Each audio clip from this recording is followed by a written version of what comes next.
नमस्कार प्यारे बच्चों, मैं आरती आप सबका आरती एजुकेशन वर्ल्ड में स्वागत करती हूँ। बच्चों, आज की इस वीडियो में हम आपकी कक्षा 9 की विषय हिंदी की कार्यपत्रक नंबर 54 पढ़ेंगे, जिसकी डेट है 11 नवंबर 2020।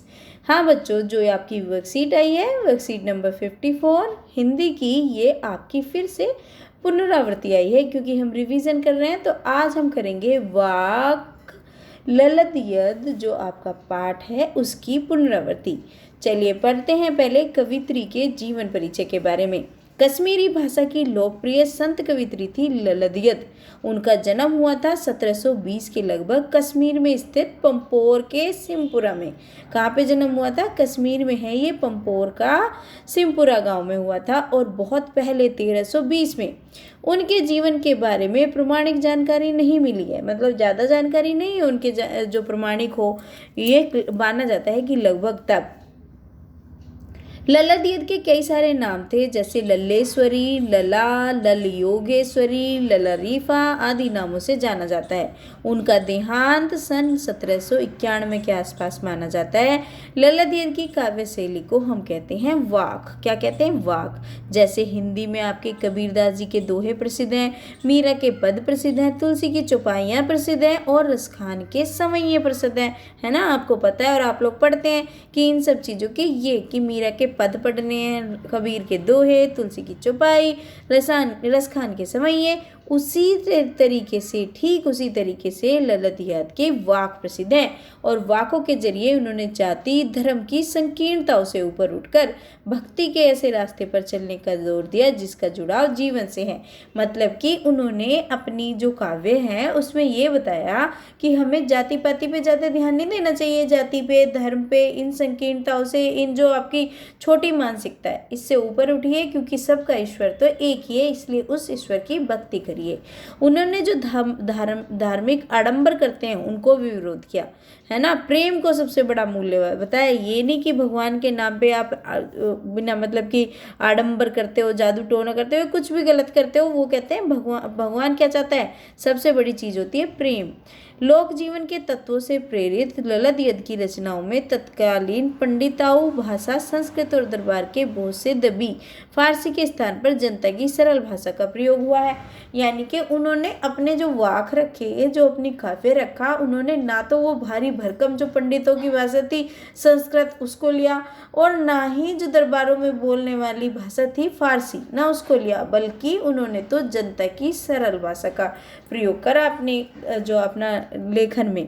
यही कारण है ललद यद की रचनाएं सैकड़ों सालों से कश्मीरी जनता की स्मृति और वाणी में आज भी जीवित है। तो इसी वजह से, क्योंकि भाषा सरल थी, और भाषा सरल होने से क्या होता है? ज़्यादा लोकप्रिय बन जाता है, क्योंकि लोगों की जुबान पे जल्दी आ जाती है, जल्दी समझ आती है, तो लोगों की यादों में और लोगों की वाणी में अभी भी जिंदा है ललद यद की कविताएं। वे आधुनिक कश्मीरी भाषा की प्रमुख स्तंभ मानी जाती हैं और उनको ये माना जाता है जो आधुनिक कश्मीर भाषा है उसमें उन्होंने महत्वपूर्ण योगदान दिया है। ठीक है, चलिए आप पढ़ लेते हैं जो ये आया है आपका पद्यांश, इसको पढ़ते हैं और समझते हैं और फिर प्रश्नों के उत्तर करेंगे। रस्सी कच्चे धागे की खींच रही मैं नाव, क्योंकि आप बच्चों पहले पढ़ चुके हैं, जल्दी से बताऊंगी इसका। जाने कब सुन मेरी पुकार, करे देव भव सागर पार, पानी टपके कच्चे सकोरे, व्यर्थ प्यार प्रयास हो रहे मेरे, जी में उठती रह हुक, घर जाने की चाह घेरे। अब ये बोलते हैं, जो कवित्री बोल रही हैं वो इंतजार कर रही है किसका? वो भगवान का इंतजार कर रही हैं, क्योंकि वो भक्ति कर रही हैं। तो वो बोल रही है कि मैं इंतजार कर रही हूँ और अपना सारा जो मुझे अपने प्रयास करने चाहिए मैं वो प्रयास कर रही हूँ, और आप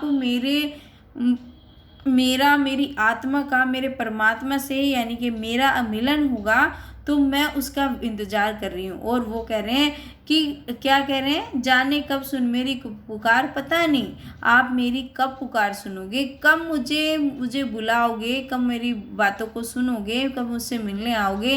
वो व्याकुल हो रही है ना।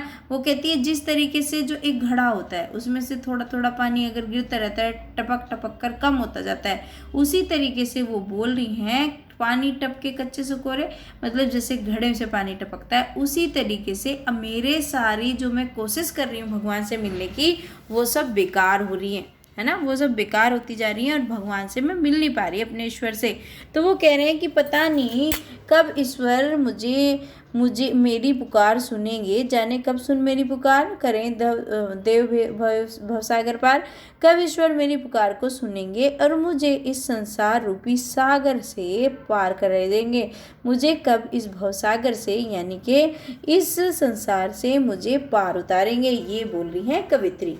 और ये बोल रही हैं, आगे बोलती हैं कि जो मेरा जीवन है वो कच्चे धागे से जुड़ी हुई है। जो सांसें हैं ना हमारी, उसको उन्होंने कच्चे धागे से बोला है कि जो नाव है उनका जीवन है जैसे कच्चे धागों से जुड़ा, जैसे नाव जुड़ी रहती है कच्चे धागे से, ऐसे ही जीवन हमारा सांस से जुड़ा हुआ है।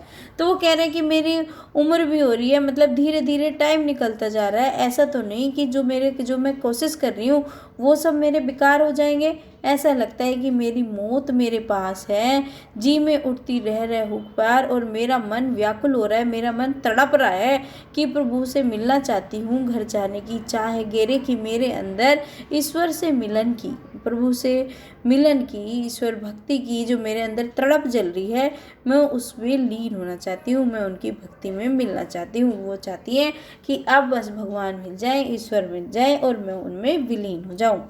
तो ये है इसका अर्थ। अब देख लेते हैं इसके प्रश्न उत्तर। पहला प्रश्न है, कवित्री यह क्यों चाहती है कि वह ईश्वर उनकी पुकार सुने?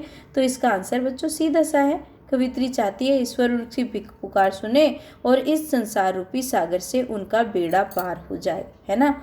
दूसरा क्वेश्चन दिया हुआ है, रस्सी कच्चे धागे की को क्या कहा गया है? तो मैंने अभी बताया, परमात्मा के निकट जाने वाले प्रयासों को कच्चे धागों से खींची जाने वाली नाव के रूप में बताया है ना। वाक किसे कहते हैं? तो वाक एक काव्य शैली है जिसका प्रयोग कवित्री ने किया है। तो कवित्री ललदियद भी लिख सकते हो, कवित्री ललदियद ने किया है, ठीक है। प्रश्न नंबर 4 है आपका, जो पूछा गया है आपकी वर्कशीट में, कवित्री का हृदय क्यों तड़प रहा है? तो आप इसका आंसर लिख देंगे, कवित्री का हृदय को ऐसा लग रहा है जैसे उसकी मृत्यु समीप है, उन्हें पता नहीं वे प्रभु से मिल पाएंगी या नहीं, इसलिए उनका हृदय क्या हो रहा है? तड़प रहा है। कवित्री ने किस रास्ते पर चलने का जोर दिया है? तो इसका उत्तर आप लिखेंगे, कवित्री ने काव्यांश के माध्यम से यह संदेश दिया है, मनुष्य को हिंदू मुस्लिम के बीच भेदभाव नहीं करना चाहिए क्योंकि ईश्वर सर्वव्यापक हैं लिख लेना। सर्वव्यापक के बाद ईश्वर को जानने से पहले तुम स्वयं को पहचानो अर्थात आत्मज्ञान को प्राप्त करो। ये बोलती हैं कौन? ये हमारी कवित्री ललदियद। तो बच्चों ये थी आपकी आसान सी वर्कशीट, क्योंकि हम रिवीजन कर रहे हैं तो हमें तो सब कुछ आसान लग रहा है। और ये 53 होपफुली आपको वर्कशीट समझ में आएगी। ये वर्कशीट कौन सी है बच्चों? वर्कशीट 53 नहीं है, ये 54 है आपकी वर्कशीट 54, है ना। ये है आपकी वर्कशीट 54।